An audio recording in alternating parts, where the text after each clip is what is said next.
Olá, sou José Luiz, professor da Faculdade São Francisco de Assis.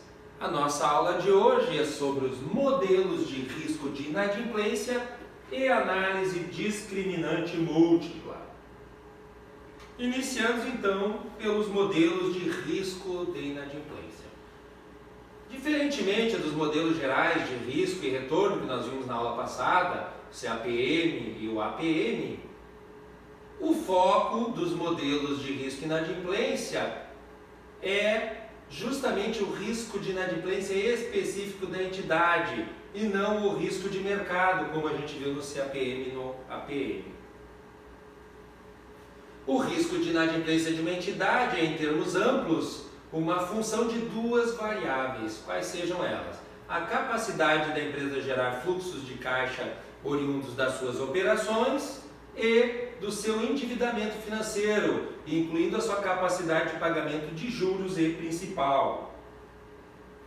Dessa forma, permanecendo constante as demais variáveis, entidades com ativos significativos que gerem fluxos de caixa alto terão menor risco de inadimplência que aquelas que possuem menores fluxos de caixa. Da mesma forma, quanto mais estável forem esses fluxos de caixa, menores serão os riscos de inadimplência da entidade. A maior parte desses modelos utiliza índices financeiros para medir o volume de fluxos de caixa em relação aos valores mobiliários e controles para efeitos setoriais a fim de determinar então a variabilidade desses fluxos de caixa. Segundo Damodaran, a medida mais frequentemente utilizada para medir risco de inadimplência é a classificação de seus valores mobiliários através de uma instituição classificadora independente, com base em informações públicas e privadas da entidade. Esse processo de classificação inicia-se com a solicitação de classificação de um determinado valor mobiliário pela entidade, junto então a uma dessas organizações classificadoras. Essa classificação ela vai depender em grande parte dos índices financeiros da empresa, que medem a capacidade da empresa saldar suas obrigações e gerar fluxos de caixa estáveis e previsíveis. Os principais índices financeiros utilizados para medir esse risco de inadimplência são esses daqui, ó. Cobertura de juros antes do imposto de renda, resultado operacional sobre juros. Cobertura de juros EBITDA, EBITDA sobre juros. Resultado operacional, tirando a depreciação, sobre vendas.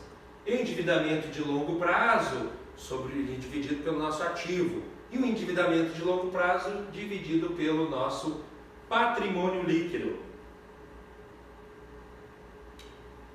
As principais instituições classificadoras são a Standard & Poor's e a Moody's.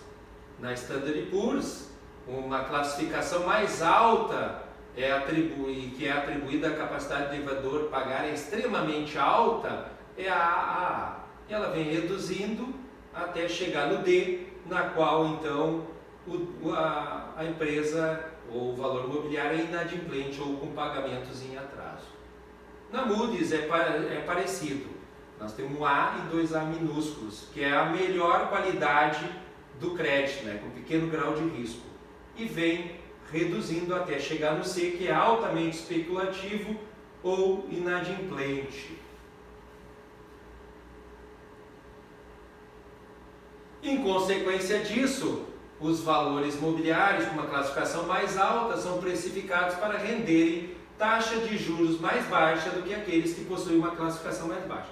Então, quanto mais alta a classificação do ativo, menos arriscado ele é, portanto menor o retorno, porque existe aquela reta do mercado. Quanto maior o risco, maior o retorno. Já em relação à análise discriminante múltipla de risco e inadimplência, nessa abordagem, a estimativa de risco de inadimplência é obtida através de uma combinação de diversos índices financeiros num modelo para previsões. Esse modelo, então, ele é elaborado em 3 passos, ou 3 etapas. Primeiro passo, as entidades são classificadas em 2 grupos.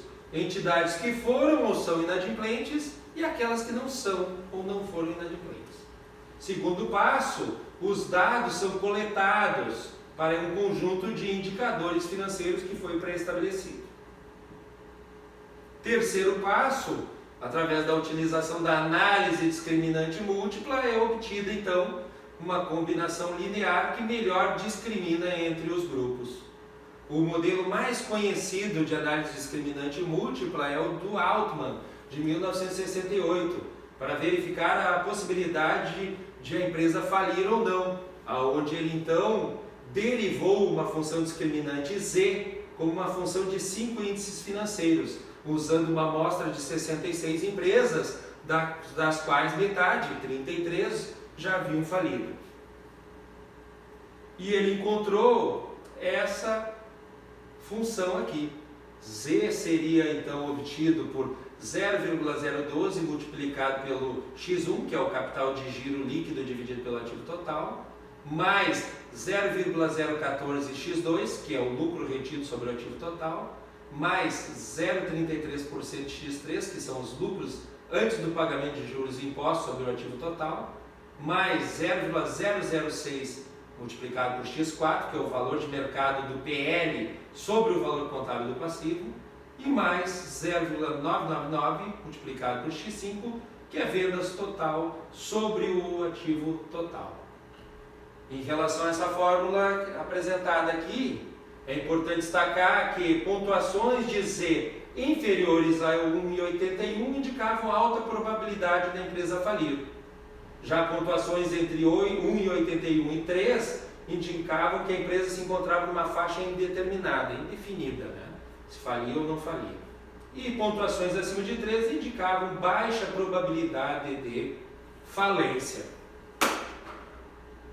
Essa foi a nossa aula de hoje. Obrigado a todos e até a nossa próxima aula.